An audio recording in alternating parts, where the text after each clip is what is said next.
the non-financial question that, some of the women players were upset at the earlier Grand Slams that maybe they were getting booed because of a non-handshake thing, and they were saying the tournament referee should say there's not going to be a handshake if that thing been smashed. You ever talk to players about that? About what the tour should do? Should someone announce what's going to happen to protect the players so they don't get booed for a handshake? Yeah, yeah. I followed. I followed what was happening, and I think that it's fair to say that in order to protect players, it would be best if there is an announcement. So I think that a lot of the uncomfortable situations could be prevented. Um, it's a very sensitive topic. It's a very sensitive thing for both sides, and I understand.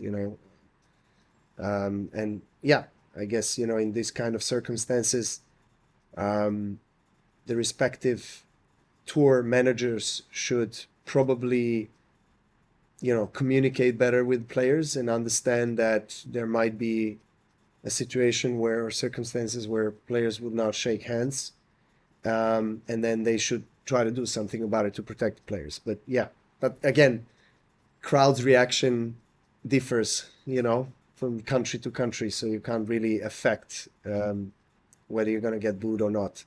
Trust me, I know. But we did see that in DC, the City Open this year. They made that announcement, and but we did talk to several WTA players about that issue. They reached out to us to try to push for that. And one of the things we talked about was it took until August of 2023, right, for that announcement to be made, and I don't know that it's consistently made everywhere. Yet the players who have been dealing with that issue have been dealing with it since for a year and a half, and I think that's another example of not really being in touch with the player concerns and the things that maybe are important to them, and not having a mechanism there to actually it's not that hard to to do that, and they ended up doing it.